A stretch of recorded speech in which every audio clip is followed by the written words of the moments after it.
Good morning, sir. I'm Relimar M. Simbilio. Together with me is Ana Maria Agustin, Trixia Polito, and we're gonna report human experimentation. Human experimentation. An act or operation designed to discover, test, or effect something with the use of humans as a subject. An operation or practice to make a test or a trial with the use of human beings. An operation undertaken under controlled conditions to determine its outcome or effect using human beings. Refers to use of human beings as experimental subject. Experimentation daw ay isang operation na kayang tumuklas ng anumang bagay na tungkol sa tao. Yung operation na yun, kailangan ng trial, kaya yung human yung pinagtitest nila. Operation na yun, dapat may control kasi human yung ginagamit nila. Your parties. Subject. The individual who is observed or experimented with by an investigator. Investigator is a qualified individual who conduct research. Ito yung yung inexperimentuhan na tao. Tapos yung investigators naman, yun yung yung gumagawa ng research tungkol sa tao. Experimentation involves medical experiments performed on human beings. It is an important part of medical research. Some experiments done to humans being include testing of cosmetic product, testing of ingredients, vaccination trials, drug tests. Experimentation involves medical experiment. Katulad ngayon sa coronavirus, nag-experiment sila para makahanap ng lunas sa virus na yon para mawala na yung virus. Implementation. Human vivisection, body part implementation, liposuction, gene transfer research, cancer research, psychiatric research. Associate with massive violation of human rights and dignity. Media in humanity. Human experimentation, yun yung nawawala na yung human rights and dignity ng isang tao. Research involving human being is a vital part of scientific medicine. However, the church sees that human experimentation by its nature is still involves risk.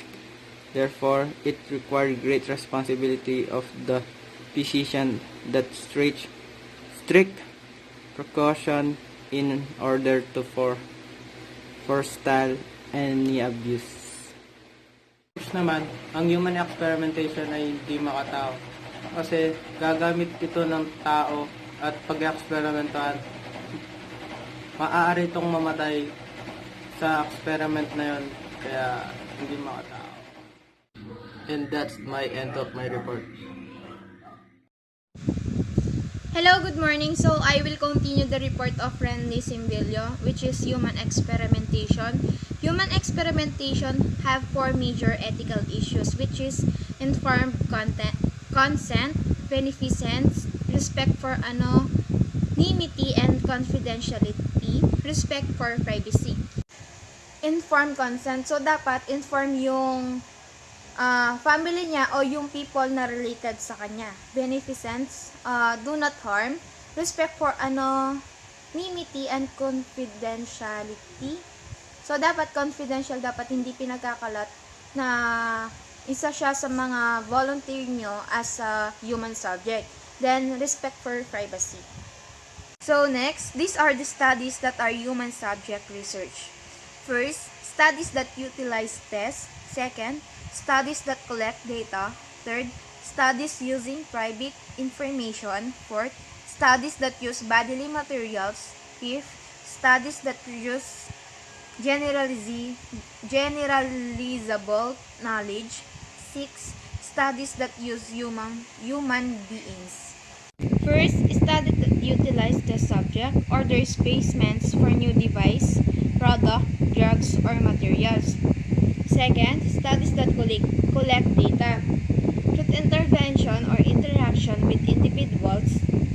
Example nito yung research include the drug trials, internet survey, or alcohol consumption. Next, studies using private information that can readily identified with individual even if the information was not collected specifically for the study in question. Next, study that use bodily materials such as cells, blood, urine, tissues, organs, hair, or nail. Next, study that produce generalizable knowledge about categories or classes of subject from individually identifiable information. Next, studies that use human being to evaluate environmental alteration, for example, weatherization, options, or habitat modification to their living or working space. So, human experimentation have advantage and disadvantage. So, yung first is yung advantages niya. Experimenting on human is the only way to ensure a drug is completely safe. Next, human can give researchers feedback about side effect.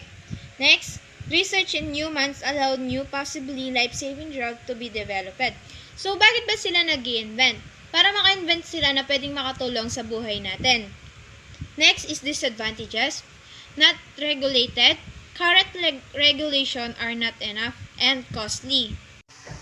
So again, I'm Trixie Anipolito, and that's the end of my report. Thank you. I am Anna Marie Agustin, so I will just continue the report of Trixie Prolito, which is the summary or conclusion of the human experimentation.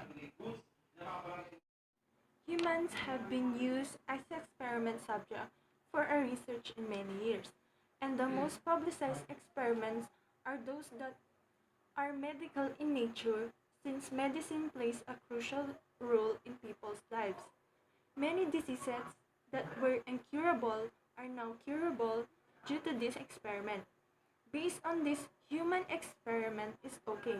However, all human experimentation should be conducted in ethical manner. It is possible to conduct human experimentation ethically by observing all the ethical guidelines for conducting human experimentation, wherein the subject for the study must give informed consent and must be protected from negative effects of the experiments because human life is so precious to be played. To conclude, human experimentation is a big concern that should not be taken lightly. It is very fortunate that today we have the Republic Act number 9745 and other laws to protect us from unethical human experimentation.